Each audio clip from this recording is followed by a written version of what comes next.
Hello, you're listening to the Inner Sanctum on creepytalesradio.net. I hope you enjoy the episode.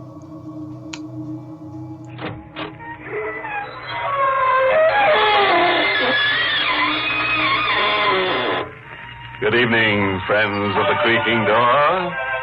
This is your host to welcome you into the Inner Sanctum.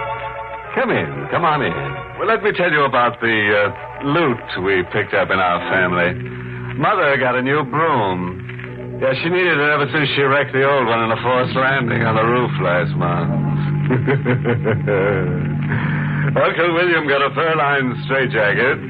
And dear, darling little Aunt Matilda got a new hat pin. Yes, her last one got stuck in the skull of her fourth husband.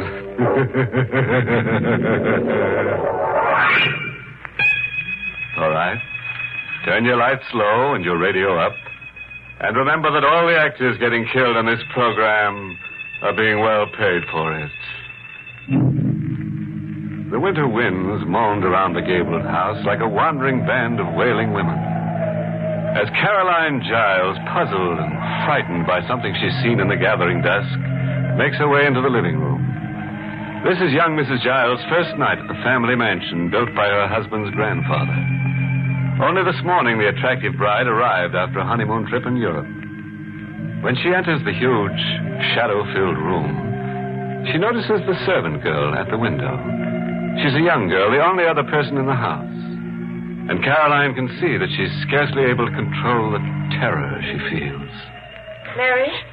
Yes, ma'am. What's going on out there? Nothing. When will Mr. Giles be home? He should be here within an hour.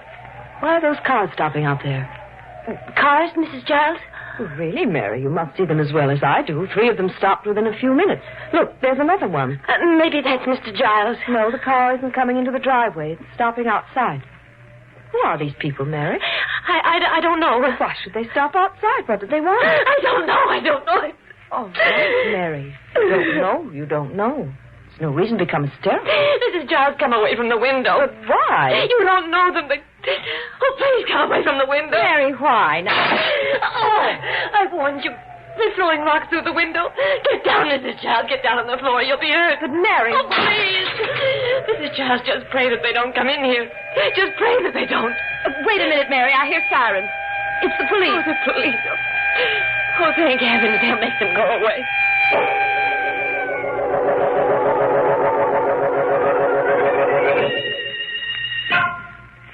Mrs. Giles, I'm Richard Croydon, the mayor of this town. I'm sorry we had to come here under these circumstances. How do you do?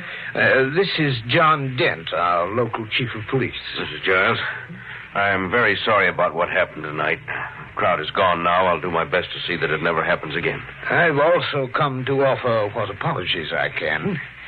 Must have been a frightful experience for you on your first day here. Our people may appear civilized enough, but in many ways we're a very primitive community. I suppose your husband told you that? No, he didn't. But David told me about you, Mr. Croydon. He said you were the oldest friend he has. I believe you live down the road? Yes, that's right. That's how I happened to see those cars coming, and I phoned Chief Dent. But why did those cars come, Mr. Croydon? Why? Well, yes. Why should those people who hardly know me do a thing like this? Well, didn't David tell you? Tell me what? Where is David now? He went to town. I expect him any minute. Well, perhaps he'll tell you what you want to know when he returns. Why can't you tell me? I'm not sure that I care to. Mr. Dent, perhaps you'll be kind enough to explain this? Well, them people weren't after you, ma'am. They were after the man you married. David? But what? Dent, if Mr. Giles hasn't told her, I don't think it's your place to do so. Well, the woman has a right to know. The reason them folks are trying to kill Mr. Giles is because they think he's a murderer. Some call him even worse than that. What do you mean? Well, Mrs. Giles, 2 years ago, a series of killings began in this here county. Girls, young girls, 4 of them were found on lonely roads, stabbed to death. Homicidal maniac, that's what the state police officer said. And my husband... Well, your husband was arrested for them crimes. He was tried right here, but they let him go. We didn't have enough evidence. David, can't believe it. Why should they suspect him? Well, he knew one of them girls, and, he had been sent away, ma'am. Sent away? What are you talking about? Well, everyone knowed there was something wrong with him. He had to go to an asylum for a while. That's quite enough, then. Mrs. Giles, I must tell you this. David was discharged from the rest home, completely cured. It was nothing more than a nervous breakdown. Dent, you have no right to frighten her like this. I'm not frightened. And I'm very grateful to Mr. Dent for telling me what he did. I just want to know one thing. If my husband was acquitted, why should they still believe he's guilty? Because since he left town 6 months ago, there ain't been none of these murders. Not a single one. Now that he's back, they'll start again. That's what you believe, Mr. Dent? Oh, no, ma'am, but that's what the folks are saying. Thank you. And now, if you don't mind, I'd like to be alone. Mrs. Giles, if there's anything I can do... No, thank you. There's nothing. Good night, Mr. Croydon. Good night. Come along, then. Good night, ma'am. Good night.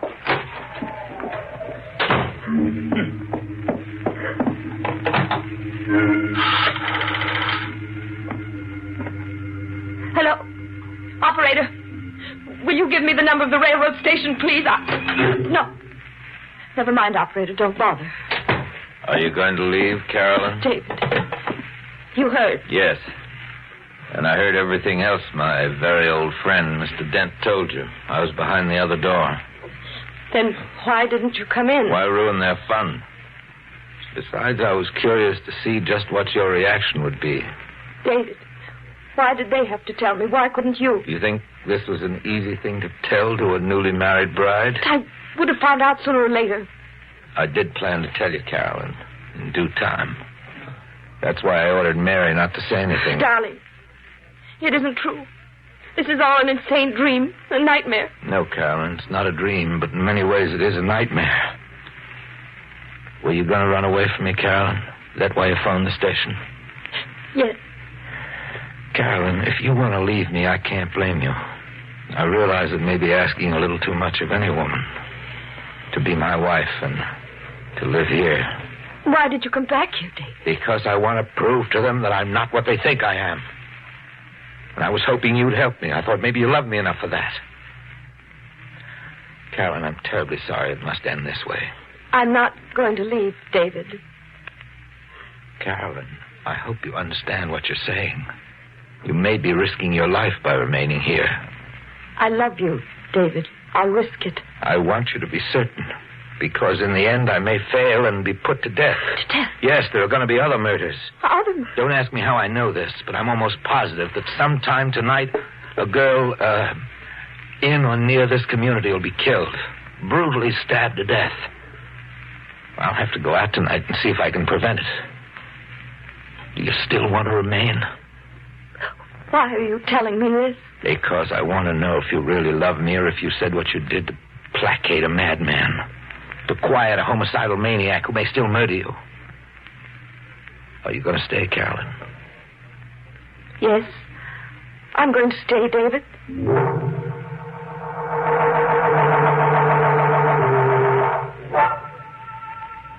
Mrs. Giles!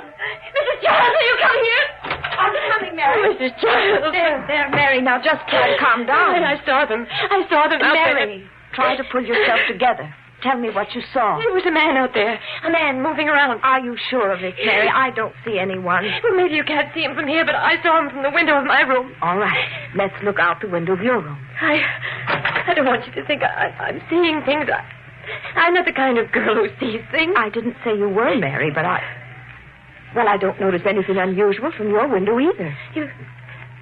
You don't see anything? Just the lawn, the tree. Mary, I know we've all been under a strain today. I guess we're a little jumpy, aren't we? I guess so.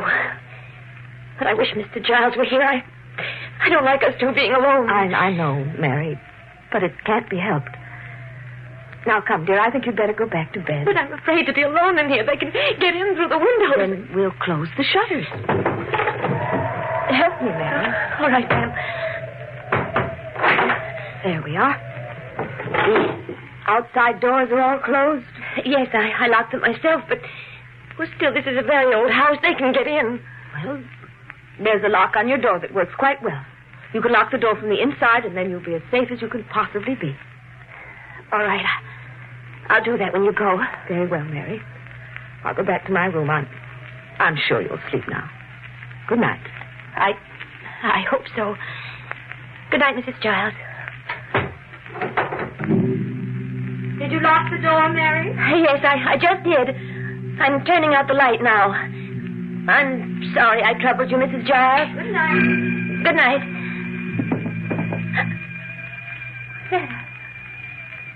Oh, she's right. I must be hearing things. Mrs. Giles! There's someone in here! Let go of my hand! Mrs. Giles! Mary? He was locked in here with me. Help me, Mrs. Giles! Mary! Oh, he's got a knife. I can feel it, a knife. Oh, no, let go of me, please. No. Mary!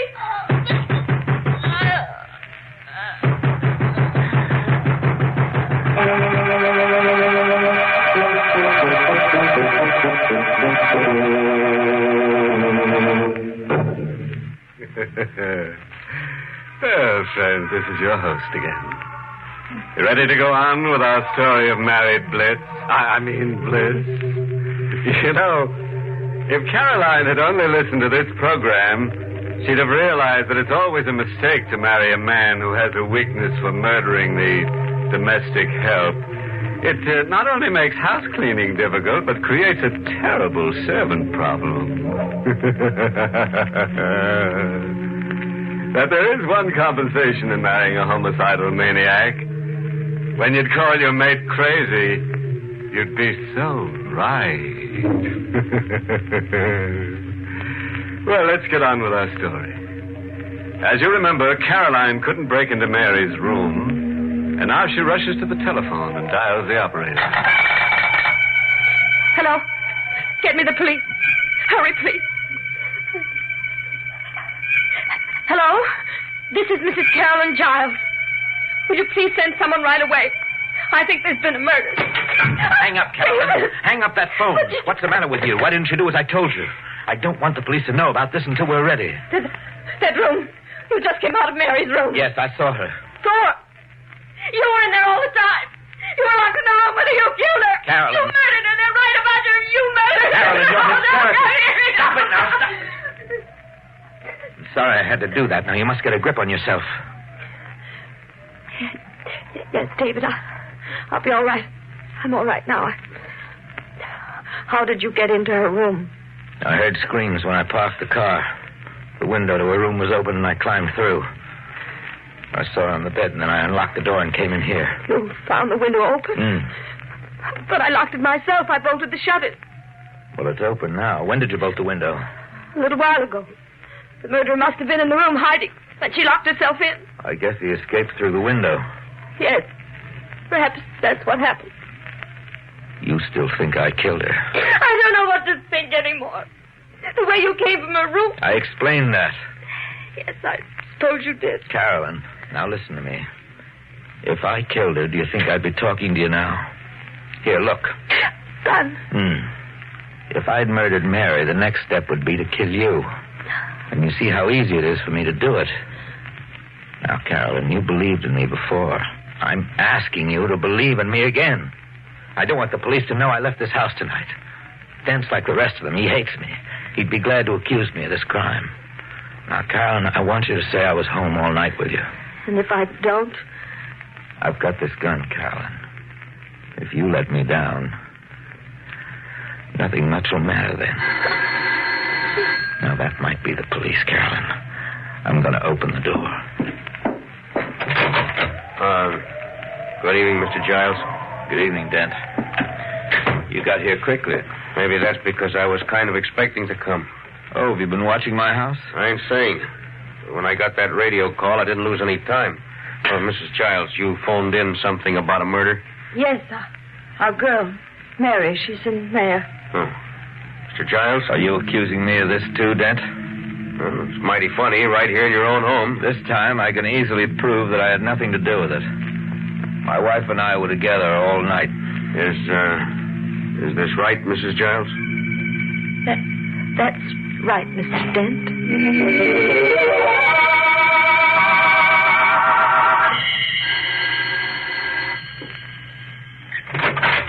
Hello, David. Richard, come in. I understand that Dent questioned you again this morning. Yes, but he didn't get anywhere. I think even he's beginning to get the idea that I'm not a murderer. I see. Oh, Carolyn, dear. Oh, hello there. David, why didn't you warn me your friend was coming tonight? Well, I phoned Richard only a few minutes ago. You see, Carolyn, I have to go out. Go out? Yeah. I didn't want to leave you alone after everything that's happened. I know, but... Well, couldn't we come with you, David? No, I'm afraid not. Why not? Well, it might be dangerous. David, where are you going? I'm sorry, dear, but I can't tell you. It won't be a long trip. It's only about 20 miles or so. That's all the information I can give you. Has this something to do with these murders?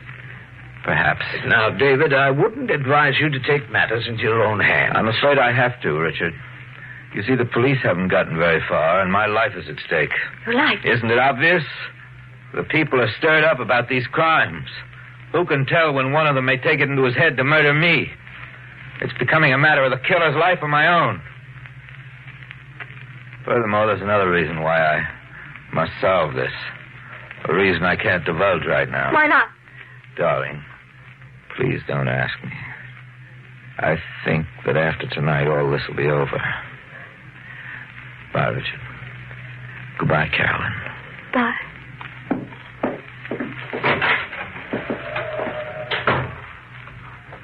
Richard, Yes? what did he mean by another reason? Well, Carolyn, if he's right about the murderer, then the next logical victim will be a girl, an attractive girl who's very close to him, so that people will suspect him even more. And the most likely person is yourself.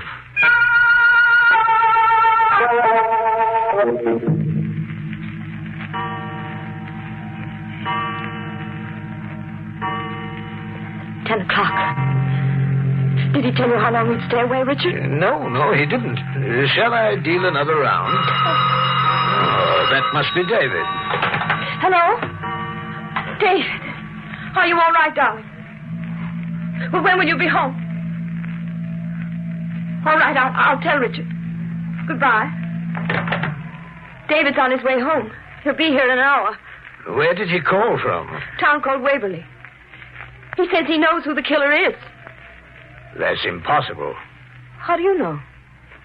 Because if he knew, he'd never have made that call. I don't understand. It was a perfect signal to the murderer. Murderer? It told him that he was safe, that he had all the time he needs, a full hour. Richard, you... Please, I must warn you not to do anything foolish. It will only make matters worse for yourself. What do you have in your hand? A knife. You see, I simply press this button, and it snaps open. Try to control yourself, Carolyn. Don't try to fight the inevitable. Take my advice and submit to what will come. It will be less painful. Let go of me. You see how futile it is to struggle. I have the knife at your throat now. I have only to move my arm, and it's all over. Why don't you? Why are you waiting? There's no rush. For once, I have a little time. Time? Time seems to extend the experience. I must warn you not to scream. The moment you do, it will all come to an end, suddenly, violently. Screams are dangerous. One can never tell who hears them. Take the knife away. No. Please. Fear seems to do something to your features, Carolyn. You look extraordinarily beautiful. And I must compliment you on your self-control. You still haven't even raised your voice. You can't get away with this, Richard. David will come home and find you. That's not quite how it will happen. David will come home and find you.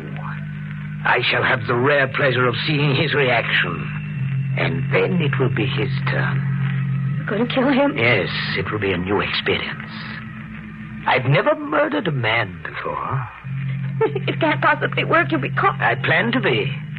But I shall plead self-defense. Everyone will believe me because I'll tell them he murdered you. It's very difficult not to scream, isn't it, Carolyn? They won't believe you. They'll never believe you. Oh, yes, they will. My police commissioner hates David because he was freed after Dent arrested him. And his position also depends upon me. Oh, I admire you, Carolyn. None of the others held out this long. You must almost be insane with fear and terror, aren't you? And yet... I won't scream, Richard. I won't. In the end, you will. I won't. You must. I won't. You really are extraordinary, Carolyn. I won't.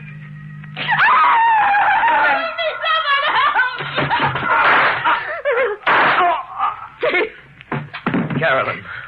Don't understand. You were here. Almost all evening. I phoned from a neighbor's house to make him force his hand. I got back just in time. Still alive. Yes. Richard.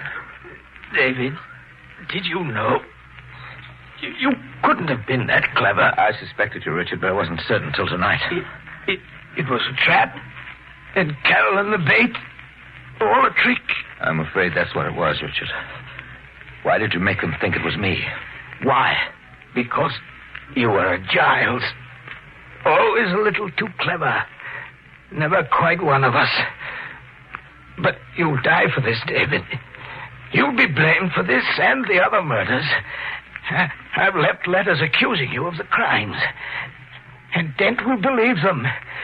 Even over your wife's testimony. You'll die for this. They'll kill you.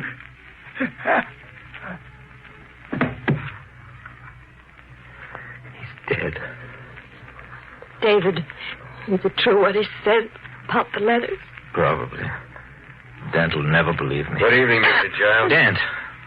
Yeah. Been out there all night. When I heard the shots, I came running in. So you killed him. Yes, but I had to, Dent. He was going to murder my wife. That's true. He's the homicidal maniac you've been looking for. You've got to believe that, Mr. Dent. Of course I believe it, ma'am. Been suspecting him for a long time. Ever since he spread them stories to folks about Mr. Giles. And I heard what he said before he died. You've got nothing to fear now, Mrs. Giles. You and your husband can live here and we'll be proud to have you. And some folks will be mighty ashamed about what they've been saying and doing. I reckon I'd better call in. Get them to take this man away.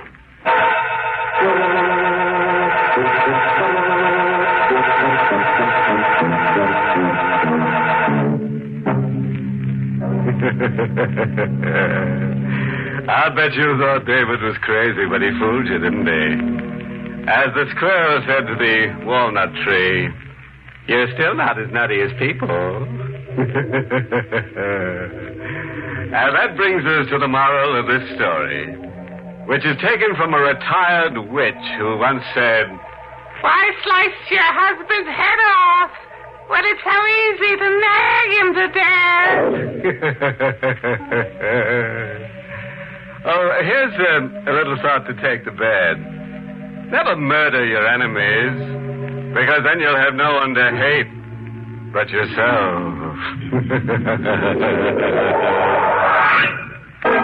Inner Sanctum has been brought to you through the facilities of the United States Armed Forces Radio Service, the voice of information and education.